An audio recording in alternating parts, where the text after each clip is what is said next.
Thanks for downloading this episode from Teachers Talk Radio. You can find the full schedule and listen back to all our shows at ttradio.org.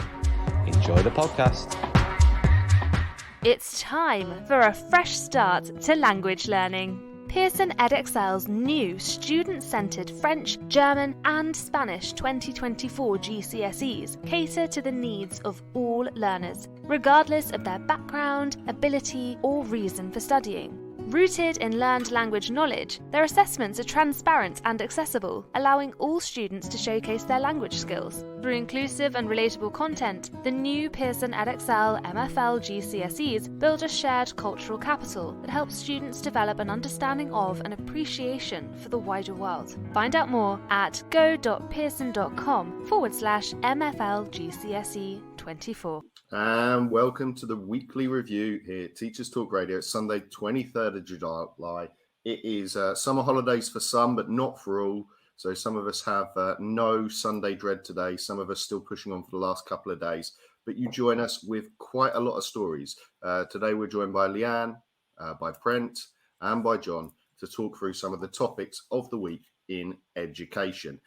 Now, first up, reported in The Independent this week, Tory minister ridiculed for claiming private school costs the same as a family holiday. This was Gillian Keegan, who said, plenty of parents choose to forego life's luxuries to give children these opportunities. She's come under fire because the average private school cost for a year is £16,000. And we would be looking at, it's reported under £2,000 families are expected to spend on travel this year. Is this just another story of our education secretary being completely out of touch with what's going on in the world? I'm going to throw to Brent first of all. Yeah, absolutely bang out of order. I mean, I'd love to know what an average family holiday the government ministers are having, to be perfectly honest with you. I mean, I travel around the world and less than £1,500, albeit it was the 1990s, but with inflation, that's probably twice that.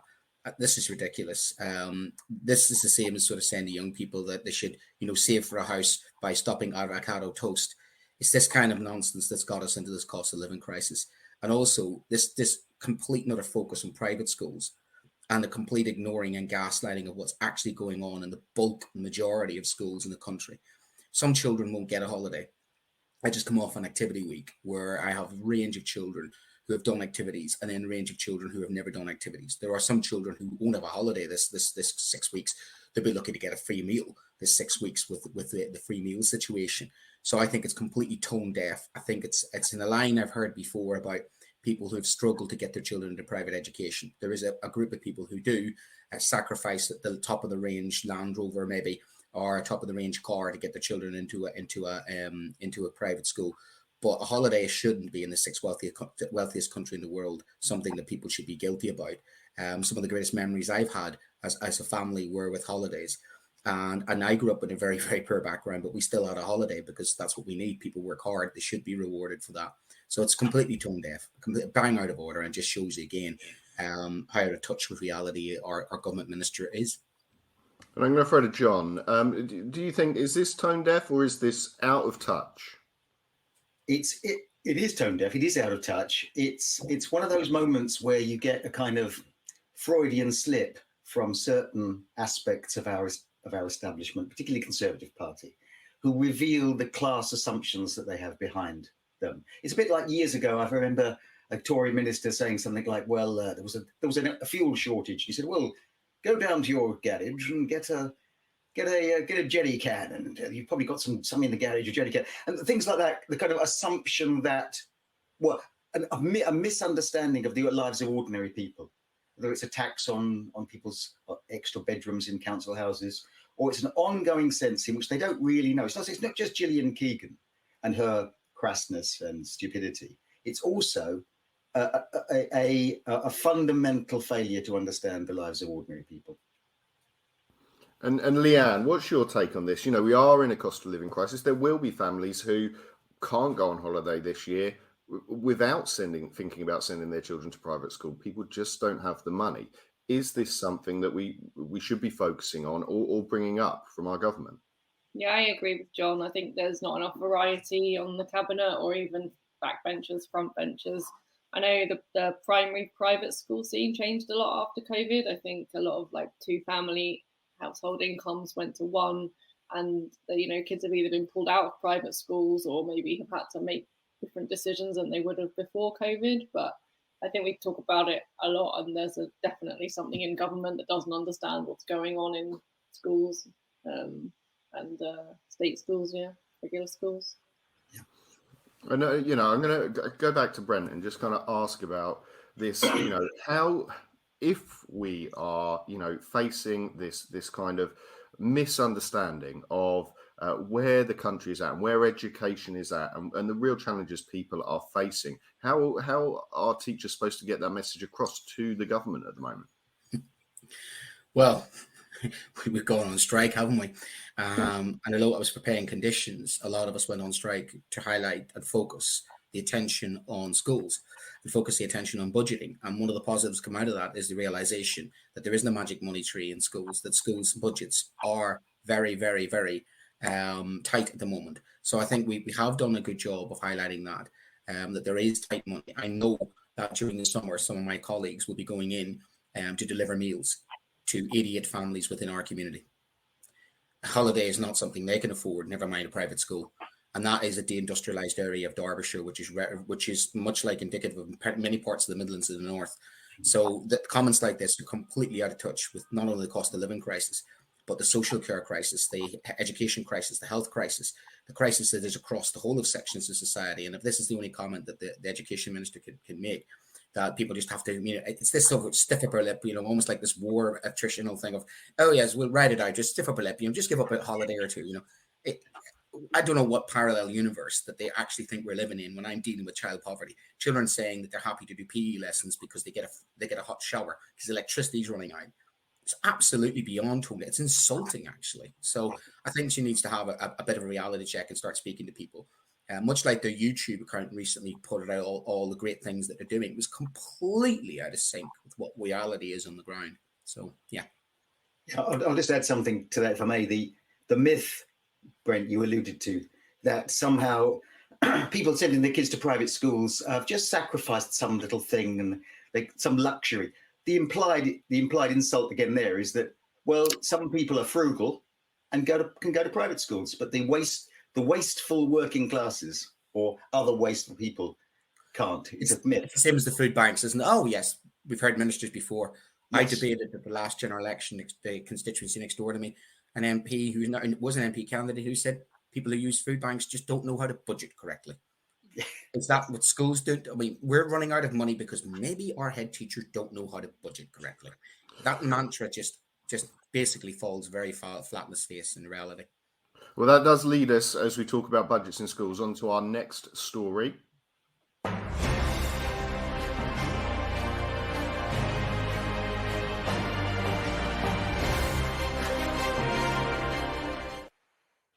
Now, this story comes from Schools Week, and it is reported as Heads Sound Alarm as 2024 exam entry fees soar by up to 16.5%. This is a higher than inflation rise. And for one of the larger exam boards, the AQA, it would see them net an extra £4.4 million from the education sector this year. Now, there's probably multiple things to discuss here. For myself, it wasn't something when I was thinking about costs going up. We think about fuel, we think about electricity costs, we think about pay going up. I did not think about this one as being a factor. And I want to go to John first on this one. What is happening with school budgets? I think that's it. How are we going to deal with this? This is a massive increase. Well, yes, there are absolutely. And school budgets, and as Brent was saying earlier, when there's a suggestion that somehow things must be afforded by a more careful use of the budget, they were completely out of touch with the reality of schools. But in what universe did we arrive at a situation where private companies like Pearson and so on, and AQA and so on, and the exam, large multinational publishing companies make a profit and make money out of exams. It's one of those things that's sort of sneaked up on you. That the idea that there is a corporation that has a synergy between textbooks, exams, students' needs, and a captive audience. The teachers have to have those textbooks, which are invariably called something like essential guides to this particular exam that your students need, or some title like that. And then the exams themselves, which the schools are mandated to provide. So it's just money being dragged out of the education system by private corporations. It's appalling, really. If students have to do exams, it shouldn't be in the hands of private companies. Now, I'm going to go to Lianne, because this one does strike as unfair, as sort of John said there. Children have to sit GCSEs, you know, much like we have to have the heating on, we have to have the lights on. There are some things that schools don't really have a choice in paying for, and it would be hard pressed for a head teacher to turn around and say, actually, we're not entering for children for GCSEs this year because the cost is too high. Should the funding formula be adjusted to meet the needs of things that actually are essential for a school, as opposed to blaming it on the budgeting of schools and head teachers? I think I wanted to pull out one quote, which is not so much about the money, but more so what it says. We cannot understand why there is such variation between different exam boards and subjects. And I feel like as schools and as teachers, we're required to comply so much with what the government want, with what Ofsted want to see. And then these outside companies come along in high school and in primary school and seem to almost take advantage of the fact that, like you say, Nathan, that we need them to do our jobs. Some of them we need to do our jobs. And that kind of stuck out for me. Mm. Yeah, certainly. I'm going to throw to Brent. There are probably a number of things that people, myself included, haven't even thought about the price of them going up. If the cost of our register systems like SIMS goes up, there are things that we pay for that we don't even think about paying for. And exams was one for me that I thought was, whether it was inflation proof or whatever reason, we know there's been problems with some of the exam boards getting markers, and okay, maybe they do need to pay a bit more to have the exams marked. But where is this money going to come from? Well, this is the thing. The government says they're giving a record amount of funding to schools, which is completely duplicitous, because schools are paying out a lot more money to private enterprise because things used to be provided for schools by central government, like examinations. We have marketized education now, and schools are at the mercy of the free market when it comes to supply teaching, while they're making an absolute killing. We have privatized education by stealth, and this is the reaper being sold, because at the end of the day, schools are now at the mercy of the exam boards, and the exam boards are playing a game. Who's got the best exam rates? Let's see who can get in. It's a business, and a business there is to make a profit. It's not there to educate children. It's there to make a profit. And when you see that situation borne out during COVID, I'm really surprised after the rogue algorithm and the kick up that was after the rogue algorithm. Our examination system has not been looked at. I think it's a national scandal. I think the differences between the regions is a national scandal. The differences between the exam boards is a national scandal. Our children are being shortchanged. It's game theory. And I'll give you one classic example. Children, working class children in poor schools, don't get their exams remarked if they're a grade or two out. Private schools would send practically most of their scripts off. And we've seen massive variations in some subjects, in particular history last year. We even have, the situation, some exams are still not marked at the moment. So that is a national scandal. That is absolutely, and it's not fair on these children who work so hard that they're being shortchanged by a system which is basically there to benefit a certain group of individuals. And the last thing I'd say about it is that, trusts are in debt. Some trusts are in debt and borrowing money. And they will have choices to make and say, I'm sorry, we can offer some GCSEs to your children, because, you have that coupled with this idea of, low value degrees. I worry about the direction of travel with some children who are going to get an education in the sixth wealthiest country in the world.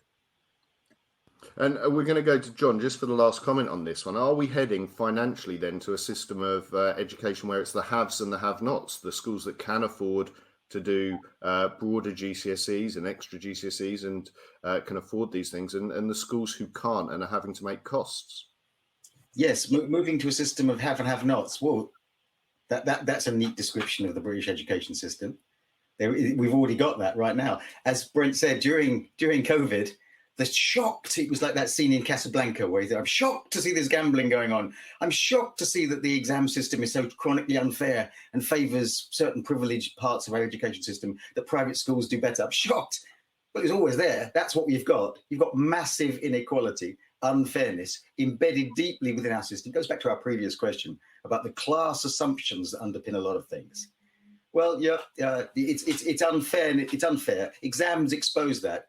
And the simple, it's little better than a scam, which is the way schools are exploited through the books they have to buy, the exams they have to deliver, and the companies that make money out of it. It's a little better than a scam.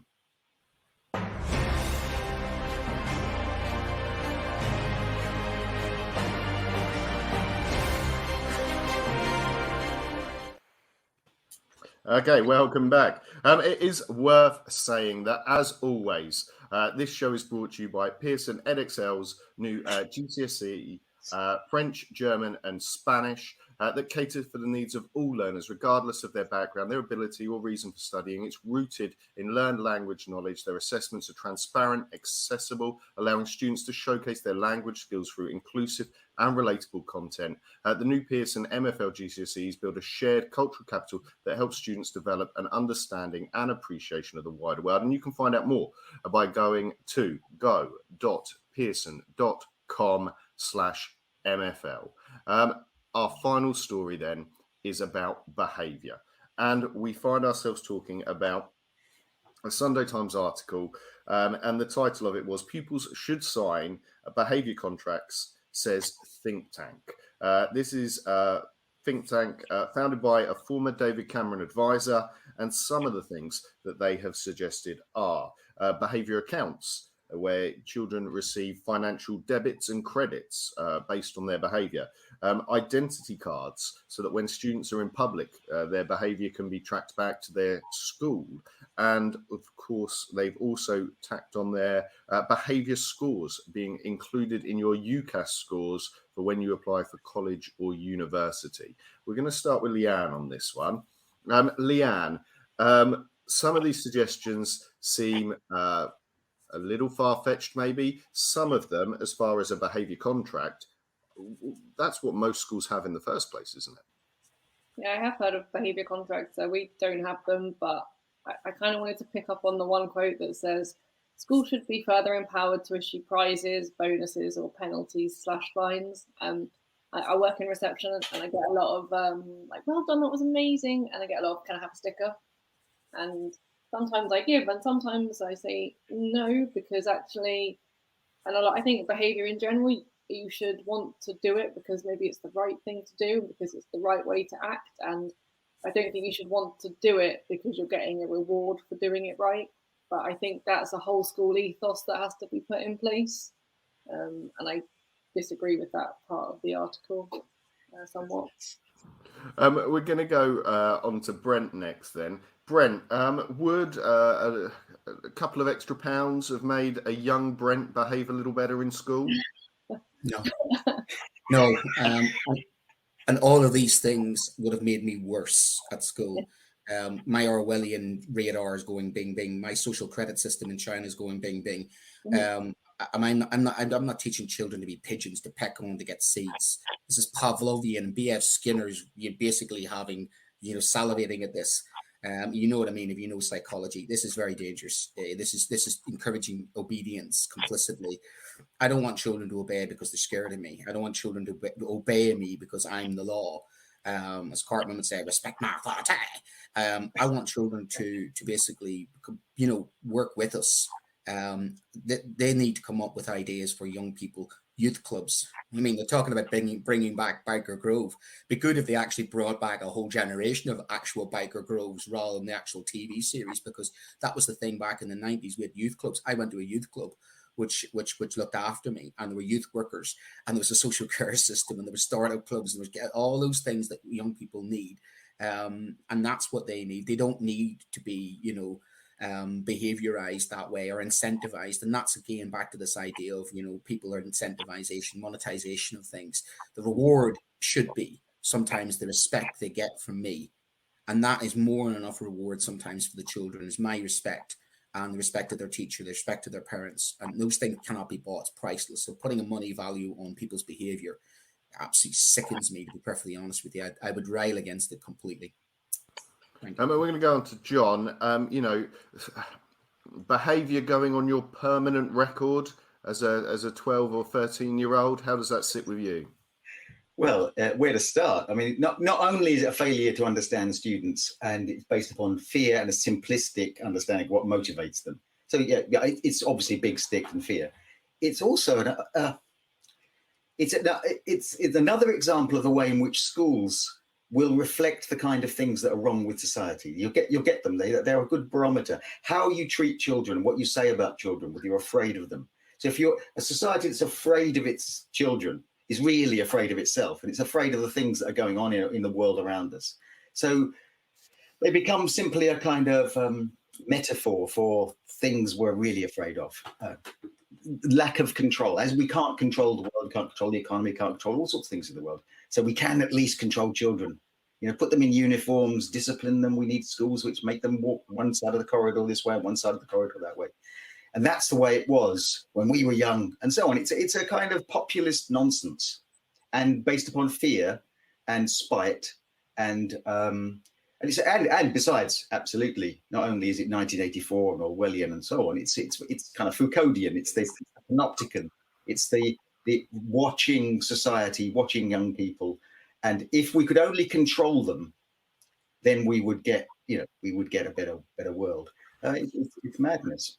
And I'm going to go to Lianne now. Like, people could argue that young people are facing we are facing a crisis at the moment. And it was reported in another news article that Manchester this week, as the schools broke up, hundreds of young people descended on the city centre, and there were arrests for antisocial behaviour. If not a big stick, then where are we to go? Well, we have to teach values, I think. And maybe you don't need a behaviour contract. Maybe you need like a values and ethos contract, and it has to be from the parent-teacher relationship, and it has to come from the government, and it has to come from Ofsted, that values are expectations that have to be instilled in school.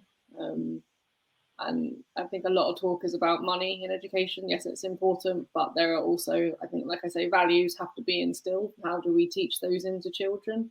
I don't think giving a sticker teaches a value. I think it teaches business management or purchasing power. I don't know, but it doesn't teach values. It teaches them it teaches students what they are, objects. Yeah, to be controlled. It dehumanizes them. Yeah, it's a transaction. Transactions don't teach values and ethos and morals. Yeah, and I think that's missing in education sometimes. Absolutely. Consequences. Yeah, that's it. Consistency and consequences. I mean, young Brent knew there were consequences, because young Brent had to face his mother and grandmother. And when Brent did something wrong, and let me tell you, the 4'11" mother and grandmother, I was more afraid of them than was the police, to be perfectly honest with you. Yeah. So it's things like that. It has to come back to the home, doesn't it? Yeah, it's the wrong words. I think, like you say, Brent, not sanctions, maybe consequences, sanctions, not stickers, ethos and morals. It's being spoken about in the wrong way. Brent, on this then, it suggests one of the comments is identity cards in public. We've talked about the civil disturbances in Manchester. Is this another thing being put on schools to fix then? Young people in the community are causing problems, so let's give them identity cards so the schools can deal with those problems. Sorry, I lived in a police state, and I resented my ID being stopped and searched. We have a situation at the moment where we have an uneven identity cards could be used against some individuals. I worry about identity cards. I really do. And I have lived experience of abuse of power when it comes to identity cards. So I would walk from teaching. I would walk from this country if this country started doing that again. The trauma I suffered was enough that I would not want children to be carrying identity cards like that. That starts to make me feel like we're living in 1930s. I really, I get visions of, can I see your papers, please? When I hear that, that's me. I'm more extreme on that reaction against that. But children aren't there to be identified like that. And if people are doing the whole thing about kids these days, They need to remember about their own childhood and the previous childhood. I think Socrates said something about kids these days. Kids are always going to be kids. Kids are always going to misbehave. It's in the nature of children. But we have to be mindful of there is generational differences. These children actually, if you look at youth crime has gone down because they're inside a lot more. If you actually look at the statistics, youth crime's gone down. When it's bad, it's worse than it's ever been. But we're dealing, as always, with a small minority of individuals. Why punish the majority for a small minority of individuals? We know that as teachers, we never do that. And that's what, if these type of laws came in, you'd be punishing the majority for the sins of a handful of individuals. And that just ain't fair. And I want to go to John just for the last sort of comment on this one is about how long, if we are making formal records here with identity cards and adding to UCAS points, how long should we expect a young person, as I say, possibly 12 or 13, who's made a silly mistake to live with that mistake? Oh, yeah. Imagine you could video yourself as an adolescent and have that carried with you as some sort of video record of this is you. This is the sort of things you said and did when you were young. And you carried that over you so people could observe, I'll just check on you. The past you, let's have a quick look. It would be horrifying. None of us would want that. Now, we all do lots of monstrously stupid things when we're young. Many of us don't behave as we should at school, and so on. And this idea that there is a kind of I hope I've never said it, but it's that lie that sometimes teachers will say to kids, well, this will affect you. You won't get a good job in the future. This will affect your future. Well, you've got enough things to be anxious about when you're a teenager than to make you afraid of your own future. So leave them alone. Let them be children. And the other thing is that gangs of kids rampaging around a city centre. Well, that's been going on since the 3rd century BC. I mean, kids do mad stuff, and it's been happening. I remember incidents like that in the 1970s, or you can go back to Teddy Boys and on Brighton seafront. It's just a moral panic. It's what kids do. They will do it occasionally. Right. Well, that leaves us one last thing to do, and after this, we are going to be talking about our favourite shows of the week.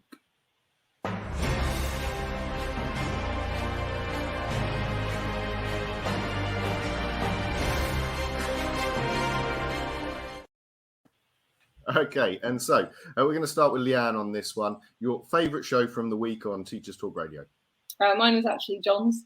Artists, Teachers and Teaching Creativity.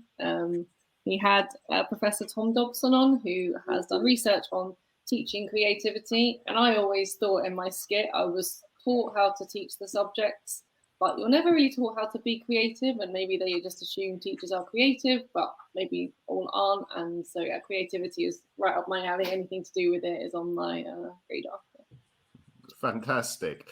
Well done, John. Well, in that case, we'll go to John next. And who did you choose?